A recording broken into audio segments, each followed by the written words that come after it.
Santos vs Marcos Aurelius. Não é a morte que um homem deve temer, mas deve temer nunca começar a viver.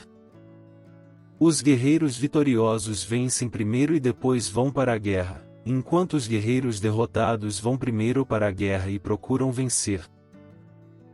Você controla sua mente, não eventos externos. Perceba isso e você encontrará força. Não há nenhum caso de uma nação que tenha beneficiado de uma guerra prolongada. A melhor vingança é ser diferente daquele que causou a lesão. Pareça fraco quando estiver forte, forte quando estiver fraco. A felicidade da sua vida depende da qualidade dos seus pensamentos. Se você conhece o inimigo e conhece a si mesmo, não precisa temer o resultado de 100 batalhas. Se você conhece a si mesmo, mas não conhece o inimigo, para cada vitória conquistada você também sofrerá uma derrota. Se você não for o inimigo nem a si mesmo, sucumbirá em todas as batalhas. Tudo o que ouvimos é uma opinião, não um fato. Tudo o que vemos é uma perspectiva, não a verdade. Deixe seus planos serem sombrios e impenetráveis como a noite, e quando você se mover, caia como um raio. Não perca mais tempo discutindo sobre o que um bom homem deveria ser. Seja um. A excelência suprema consiste em quebrar a resistência do inimigo sem lutar. Se você está angustiado por alguma coisa externa, a dor não é causada pela coisa em si, mas pela sua avaliação dela, e isso você tem o poder de revogar a qualquer momento. Toda a guerra é baseada no engano. Portanto, quando somos capazes de atacar, devemos parecer incapazes. Ao utilizarmos as nossas forças, devemos parecer inativos. Quando estivermos perto, devemos fazer o inimigo acreditar que estamos longe. Quando estiver longe, devemos fazê-lo acreditar que estamos perto. Quando você acordar pela manhã, pense no privilégio que é estar vivo, pensar, desfrutar, amar. No meio do caos, também há oportunidades. Aceite as coisas às quais o destino vincula e ame as pessoas com quem o destino une, mas faça de todo o coração.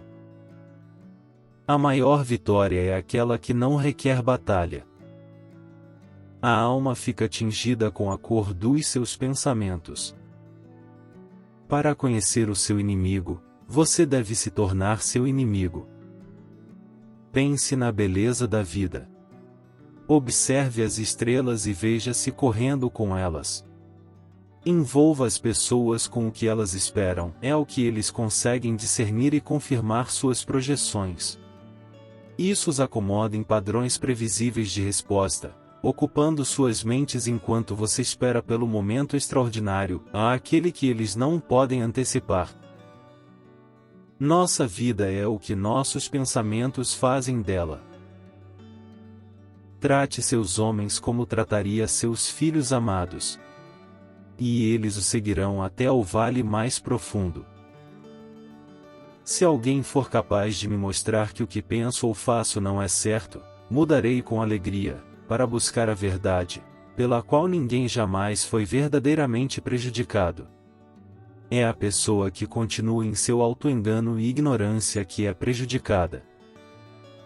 Mesmo a melhor espada mergulhada em água salgada acabará enferrujando. Se não for, não faça. Se não for verdade, não diga.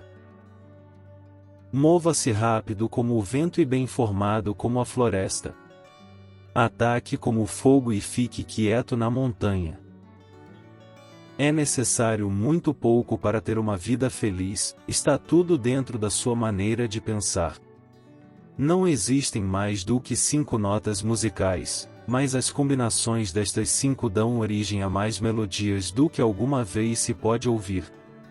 Não existem mais de 5 cores primárias, mas em combinação elas produzem mais matizes do que jamais foram vistos.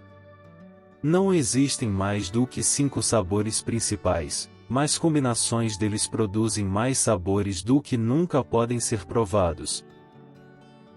A melhor vingança é não ser como seu inimigo.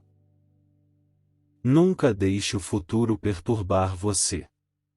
Você irá enfrentá-lo, se for necessário, com as mesmas armas da razão que hoje o armam contra o presente. Ao cercar um exército, deixe uma saída livre. Não pressione demais um inimigo desesperado. Muitas vezes me perguntei como é que cada homem ama a si mesmo mais do que todos os outros homens, mas ainda assim dá menos valor à opinião que tem de si mesmo do que à opinião dos outros. Oportunidades multiplicam-se quando são aproveitadas. Sempre que você estiver prestes a criticar alguém, pergunte-se o seguinte: qual defeito meu mais se assemelha àquele que estou prestes a criticar? A arte da guerra é de importância vital para o Estado. É uma questão de vida ou morte, um caminho para a segurança ou para a ruína. Portanto, é um assunto de investigação que não pode de forma alguma ser negligenciado. O objetivo da vida não é estar do lado da maioria, mas escapar de se encontrar nas fileiras dos loucos. Quando o inimigo estiver relaxado, faça-o trabalhar. Quando estiver cheio, deixe-os passar fome. Quando resolvidos, faça-os se mover. Rejeite sua sensação de lesão e a própria lesão desaparecerá. Conheça a si mesmo e vencerá todas as batalhas. Quando outra pessoa culpa você ou odeia, ou quando as pessoas expressam críticas semelhantes, vá até suas almas, penetre dentro de si e veja que tipo de pessoas elas são. Você perceberá que não há necessidade de ficar ansioso por eles terem qualquer opinião específica sobre você. Se você esperar o rio o tempo suficiente, os corpos de seus inimigos passarão flutuando. A primeira é manter um espírito tranquilo. A segunda é olhar as coisas de frente e conhecê-las pelo que são. Assim, na guerra, o caminho é evitar o que é forte e atacar o que é fraco. Quão mais graves são as consequências da raiva do que as suas causas. Conquistar 100 vitórias em 100 batalhas não é o cúmulo da habilidade. Subjugar o inimigo sem lutar é o cúmulo da habilidade. Não haja como se fosse viver 10.000 anos. A morte paira sobre você. Enquanto você viver, enquanto estiver em seu poder, seja bom. Seja extremamente sutil até ao ponto da falta de forma. Seja extremamente misterioso até ao ponto de silenciar. Assim você pode ser o diretor do destino do oponente. Olhe bem para dentro de si mesmo, há uma fonte de força que sempre surgirá se você sempre olhar.